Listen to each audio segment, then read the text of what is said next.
সুপ্রিয় মাছ চাষী ভাই ও বন্ধুরা, কেমন আছেন? আশা করি সবাই ভালো আছেন। তো মাছ চাষ বিষয়ক ধারাবাহিক একটা নতুন পর্বে আপনাদেরকে স্বাগতম জানাই। তো আপনারা হয়তোবা জানেন আমি ব্যক্তিগতভাবে একজন মাছ চাষী এবং সেই সাথে ইউটিউবে আপনাদের জন্য পরামর্শমূলক ভিডিও তৈরি করে থাকি। তো তারই ধারাবাহিকতায় আজকে আমি আমার পুকুরে পরজীবী নাশক প্রয়োগ করব এবং এই পরজীবী নাশক কেন প্রয়োগ করতেছি সেই বিষয়টা নিয়ে আপনাদেরকে আলোচনা করার চেষ্টা করব। তো যারা নতুন আছেন অবশ্যই চাষি বা ইউটিউব চ্যানেলটি সাবস্ক্রাইব করার অনুরোধ রেখে ভিডিও শুরু করছি। চাষি ভাই, আপনার বিশ্বস্ত সঙ্গী। প্রিয় মাছ চাষী বন্ধু, আমাদের বর্তমান সময় বাংলাদেশের মাছ চাষের অন্যতম একটা সমস্যা ফেস করি, সেইটা হচ্ছে উকুন বা পরজীবী সমস্যা। এই পরজীবী সমস্যাটা বিগত ৩-৪ বছর আগে তেমন প্রভাব কিন্তু কম ছিল, কিন্তু বর্তমান সময় মাছের পরজীবীর আক্রমণটা কিন্তু খুব বেশি হয়ে থাকে। তো এই পরজীবী আক্রমণের পিছনে অনেকগুলো কারণ থাকে, যেটা হচ্ছে আক্রান্ত মাছ, দ্বিতীয়ত হচ্ছে খারাপ মানের খাবার খাওয়ানো, তৃতীয়ত হচ্ছে পুকুরের পরিবেশ খারাপ, চতুর্থ হচ্ছে পুকুরে যদি ময়লা আবর্জনা বা অন্য পচনশীল দ্রব্য যদি বেশি থাকে তাহলে কিন্তু পরজীবীর আক্রমণটা বেশি হয়।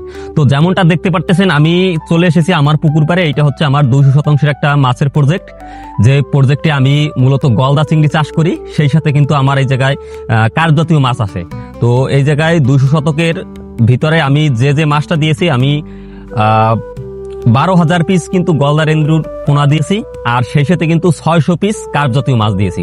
তো 600 পিসের ভিতরে আছে হচ্ছে আপনার রুই মাছ আছে 400 পিস, আর 150 পিস আছে সিলভার কাপ, আর 50 পিস আছে কাতল, আর অন্য মিলে যেরকম হচ্ছে গ্লাস কাপ, তারপরে হচ্ছে শামুক খায় যেগুলা ব্লাড কাপ, এইগুলা মিলাইছিলে আর 50 পিসের মতন হবে। তো অলরেডি আমার কিন্তু পুকুরে মজুত করা হয়ে গেছে। আমার পুকুরের মাছের সাইজটা ছিল কিন্তু আধা কেজির উপরে। আমি সবসময় চেষ্টা করি একটু বড় সাইজের মাছটা দেওয়ার জন্য, কারণ হচ্ছে আমি 3-4 মাসের ভিতরেই মাছটাকে 1.5 থেকে 2 কেজি বানিয়ে বিক্রি করি। কারণ হচ্ছে আমার এই জায়গায় আবার ধান চাষ হয় এবং মূলত হচ্ছে আমার মাছ চাষটা হচ্ছে খণ্ডকালীন, মানে 6 মাসের জন্য মাছ চাষ। এই জন্য হচ্ছে আমি সবসময় চেষ্টা করি একটু বড় সাইজের মাছটা দেওয়ার জন্য। আর অলরেডি কিন্তু আমার পুকুরে যে পরিমাণে আমি পোনা বা দেব মাছের পোনা, সেটা কিন্তু দেওয়া প্রায় শেষ।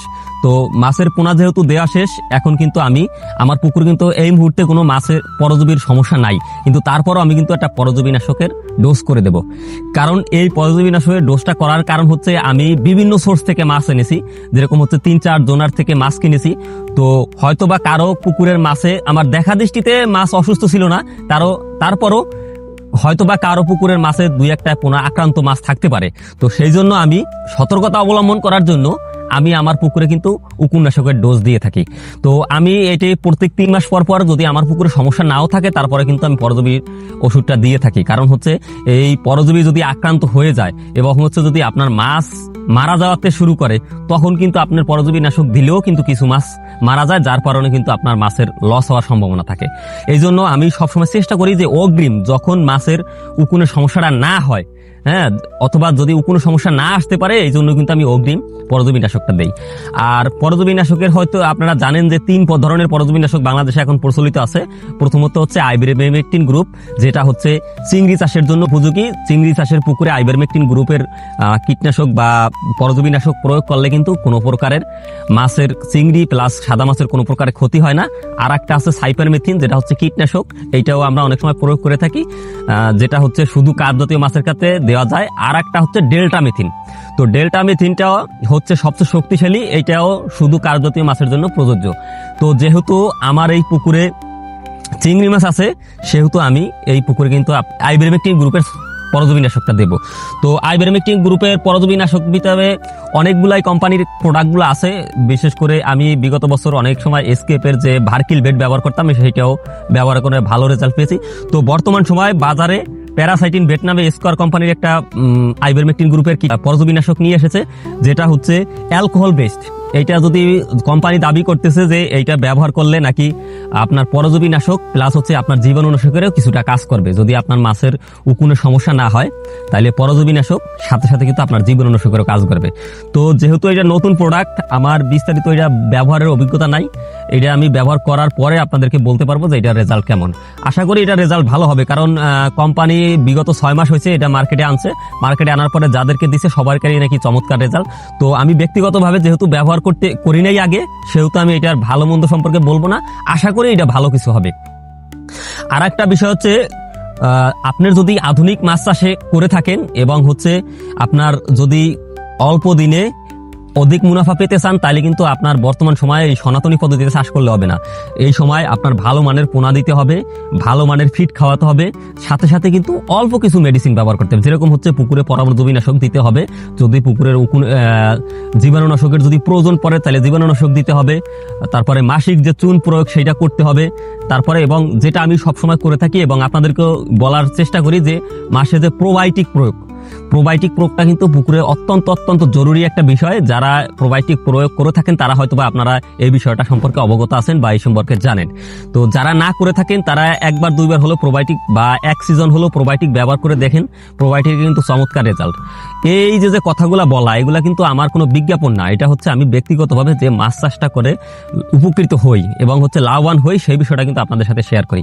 আপনি ভালো যারা মৎস্য বিশেষজ্ঞ আছে বা মৎস্য চাষী আছে তাদের সাথে যোগাযোগ করবেন, দেখবেন সারা প্রত্যেকেই বলে যে আপনারা মাছের কিন্তু প্রোবায়োটিক দেওয়াটা খুবই জরুরি। আর প্রোবায়োটিক দেওয়ার ক্ষেত্রে অনেকেই অনেক ভুল করে থাকেন, যার কারণে প্রোবায়োটিকের কাঙ্ক্ষিত ফলাফল পান না। তো যারা প্রোবায়োটিক সম্পর্কে জানেন না তারা আমার চ্যানেলে বিগত প্রোবায়োটিক নিয়ে অনেকগুলো ভিডিও আছে, আপনারা সেই প্রোবায়োটিকের ভিডিওগুলো দেখলে আশা করি প্রোবায়োটিক সম্পর্কে আপনাদের বিস্তারিত একটা ধারণা হবে। তো যেমনটা আমি বলতেছিলাম, আমার এই পুকুরে আজকে গতকালকে আমি দিয়েছি চুন প্রয়োগ শতাংশে 300 গ্রাম হারে, এখন দেব হচ্ছে এই আইভারমেকটিন প্রতি শতাংশে প্রতি ফুট পানির জন্য 1 মিলি হারে। এরপরে একদিন পরে আমি এটার জীবাণুনাশক যেহেতু এটার ভিতরে আছে, তাহলে জীবাণুনাশক করার প্রয়োজন নাই। এরপরে এই যে কোনো জীবাণুনাশক অথবা পরজীবীনাশক প্রয়োগ করার মিনিমাম 1 সপ্তাহ থেকে 10 দিন পরে কিন্তু প্রোবায়োটিক প্রয়োগ করতে হয়।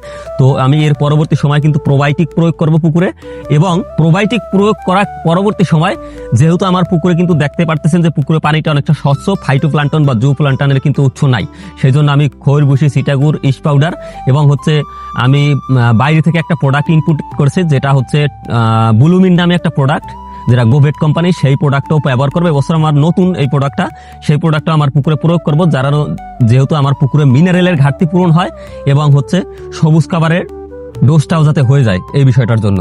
তো যারা নিয়মিত আমার ভিডিও দেখেন তাদেরকে অসংখ্য অসংখ্য ধন্যবাদ জানাই।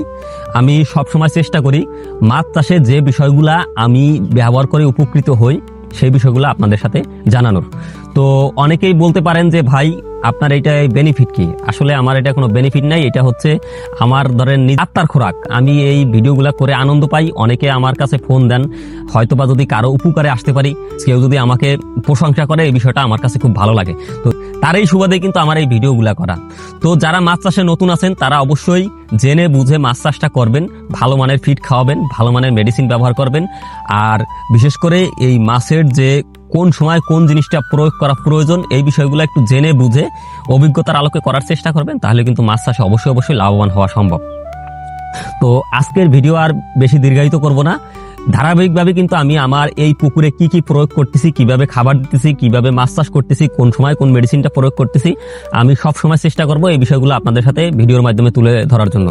তো যারা নতুন আছেন অবশ্যই অবশ্যই চাষি ভাই ইউটিউব চ্যানেলটি সাবস্ক্রাইব করে রাখবেন, কারণ পরবর্তীতে আমি এরপরে দেখাবো আমি পুকুরে কি প্রোবায়োটিকটা প্রয়োগ করতেছি, দেন তারপরে দেখাবো আমি কিভাবে পুকুরে সবুজ খাবারটা তৈরি করতেছি। তো এই সমস্ত বিষয় যদি আপনি দেখার আগ্রহী থাকেন অবশ্যই অবশ্যই চাষি ভাই ইউটিউব চ্যানেলটি সাবস্ক্রাইব করবেন।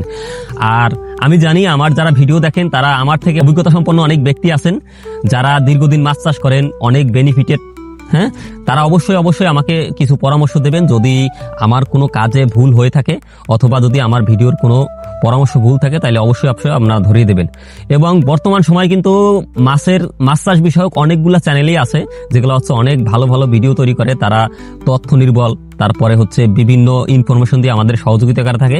তো যারা এই ধরনের ভিডিও করে আমি তাদেরকেও আবার ধন্যবাদ জানিয়ে আজকের ভিডিও এখানেই শেষ করব। তো মাছ চাষ বিষয়ক এমন সব ধারাবাহিক ভিডিও পেতে অবশ্যই অবশ্যই চাষি ভাই আপনার বিশ্বস্ত সঙ্গী।